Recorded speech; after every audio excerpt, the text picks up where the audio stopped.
The fated battle you'd bet money on. The Battle of the Brokies. The Cunning Hares from Zenless Zone Zero, and the Chaotix Detective Agency from Sonic the Hedgehog. Before I get started, make sure to hit like and subscribe if you liked the video and want to see more from me. But without further ado, let's get into the breakdown. The Cunning Hares, also known as Gentle House, are a team of Hollow Raiders that specialize in Hollow commissions.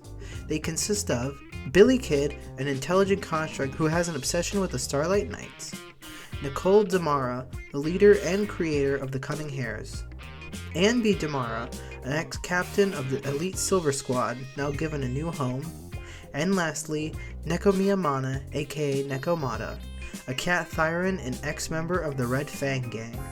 This group of highly capable and highly broke individuals aren't just a team of Hollow Raiders, but they're kind-hearted individuals who always look out for those in need and kick butt along the way.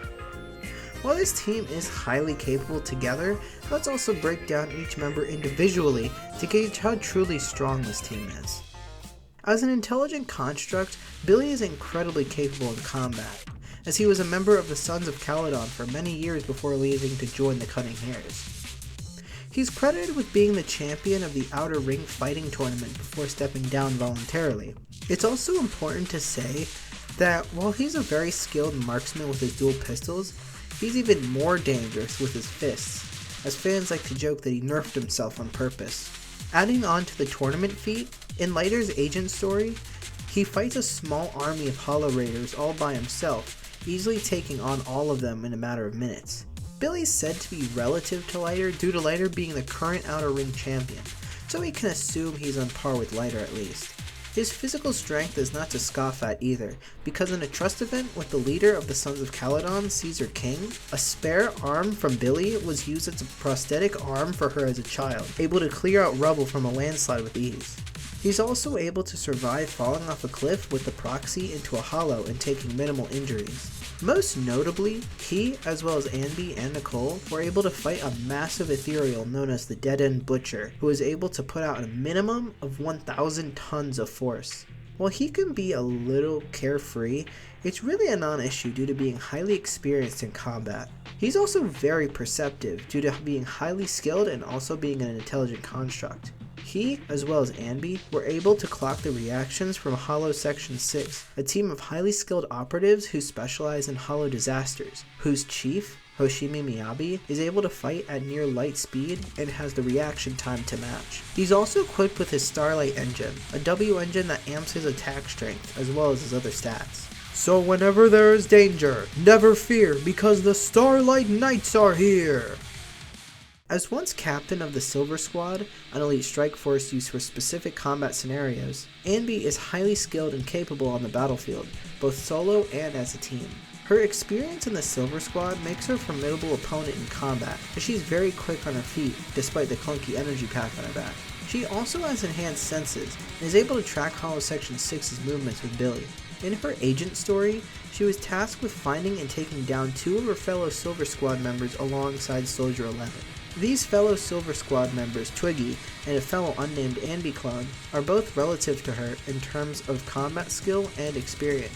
But due to Anby and Soldier 11, they were able to take them both down, even after the clones were turned into ethereals. Anby has also blocked an attack from the Dead End Butcher to save Billy from getting hit, as well as being a key member in its defeat. She's incredibly perceptive as well, able to identify the exact model of a flashbang off just first glance, and is able to know exactly what hollow she's in, just based off her surroundings. Anby's equipped with her sword that, with help from the battery pack, can charge electricity and attack opponents with bolts of electricity. She also has her W engine that amplifies the potency and damage of her attacks. She also has access to her Silver Squad uniform that favors a more lightweight, combat-focused style.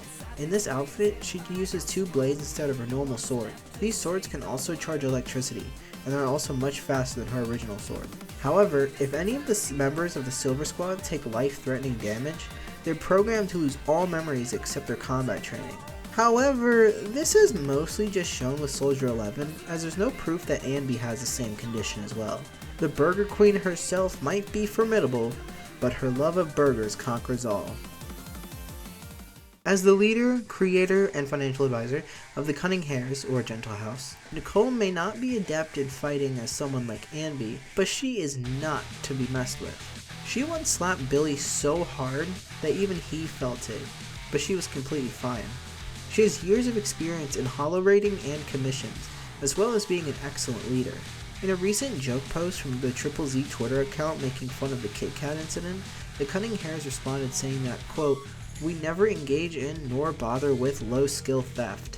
While going through their many commissions, Nicole has led them through the hollows many different times, fighting against many strong and formidable ethereals like the aforementioned Dead End Butcher. She usually carries around her briefcase, which can fire rounds of ether energy, as well as charging it up to suck in opponents via a giant ball of ether energy that's fired out and increase ether corruption.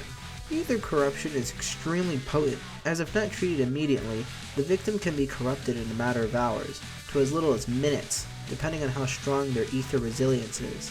Not only is she equipped with her W engine that increases the potency of her ether attacks, but she also has her Bangbu companion Emilion, who uses a turret to fire at enemies. Like mentioned before though, she might not be as durable as someone like Billy, or as combat skilled as someone like Anby, but she's just as capable as everyone else.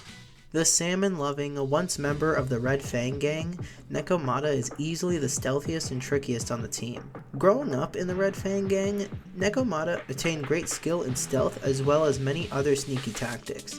She also has great agility and hypermobility due to also being a cat tyrant. Her incredible senses, dexterity, and hunting skill leave even the other members of the Cunning Hares in awe. While she wasn't in the fight against the Dead End Butcher, she has been in many fights of similar caliber, like other dangerous ethereals in the Hollow. Though she might be very skilled and light on her feet, she's not as strong as Billy or Anby. However, she does carry her sharp daggers and her W engine, which further boosts her attack damage. But remember, never fear, because the Cunning Hares are here. So the Cunning Hares might be strong and formidable, but how do they fare against the Chaotix? The Chaotix Detective Agency, once known as Knuckles Chaotix, is an elite team of very capable detectives. They consist of Vector the Crocodile, leader and muscle of the Chaotix, specializing in detective skills and powerful strength. Espio the Chameleon, a skilled and stealthy ninja who's very adept in ninjutsu and incredible speed. Charmy Bee. While being very young and very naive, he's the backbone of the team, like the glue keeping the team together. Just like the Cunning Hares, the Chaotix are also very capable and equally as broken. So let's also analyze this great detective team. Vector, as said before, is the muscle of the team. He's very strong and very intelligent as well, able to solve crimes in no time flat, and is able to destroy anything in his path with his fists. He's easily able to destroy large objects like rocks and robots alike. He once punched down a reinforced metal door that was trapping Eggman behind it. Speaking of Eggman, Vector was easily able to figure out that the entirety of the Chaotix story was fabricated by Eggman to set him free from his capture. He was also able to fight against Metal Sonic not once, but twice, as he led the fight against Metal Sonic Kai, who was powered by a Dark Ring, and was a big part against the fight against the Metal Madness, a transformed Metal Sonic who was the biodata of everyone he went up against, even Eggman. Metal Sonic is stated to be the exact equal to Sonic in every way. This includes his speed and strength, so the Chaotix fighting Metal Sonic Kai by themselves is very impressive. Even though this is the classic version of the Chaotix, they, just like Sonic, have all gotten stronger over the years. Vector has also fought Shadow, Chaos Zero, Zavok, and Infinite clones in the war against Eggman near the end of Sonic Forces. Most recently, Vector, alongside Sonic, Tails, Espio, Charmy, Tangle, Whisper, Rouge, and General worked together to fight Infinite, as he returned with the power of the astroscopic lens, an item that mimics his old power of illusion making. Vector, while not using many weapons besides his fists, can also spin dash, as well as using homing attacks and boosting to increase his speed. He's also able to stay submerged underwater for extended periods of time due to his crocodile physiology. So this crocodile might be the brawn, but he has the brains to back it up. While not nearly as strong as Vector, Espio makes it up with his incredible speed, stated to be relative to someone like Sonic's, and his ninjutsu skills.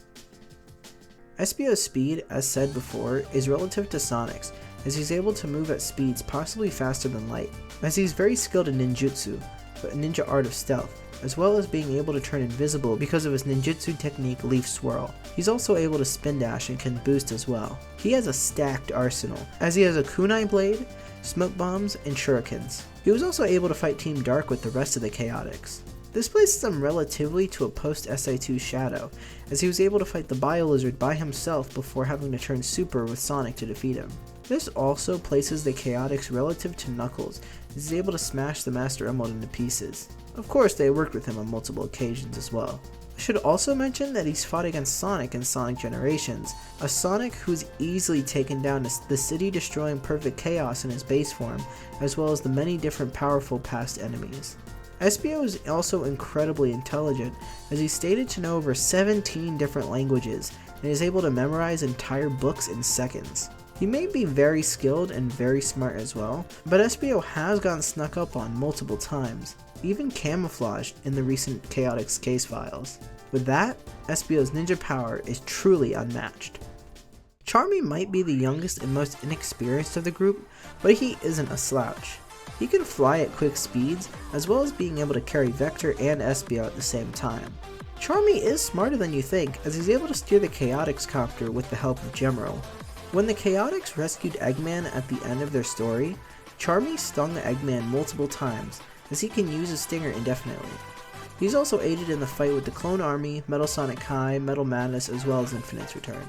Since he's still a child, he's very naive and inexperienced, but still very capable for his young age. While there might not be a whole lot to say about Charmy that hasn't been said before, he has a lot of potential to become a great detective just like the others. So with the analysis out of the way, who wins this battle? While both of these teams are very skilled, capable, and very strong, I have to, without question, give this to the Chaotix. While the Cunning Hares have a lot more to offer than the Chaotix, they don't have the raw strength, power, or even speed to come close to them. But what did you think of this analysis? Do you agree with the results? Did you want the Cunning Hares to win, or are you happy with the Chaotix victory? Make sure to leave your opinions, thoughts, and counterpoints in the comments below, as well as more matchups you want to see me cover later. And make sure to subscribe, as there's lots more planned for the future. And with that, make sure to like and subscribe, stay safe, and as always, peace out, guys.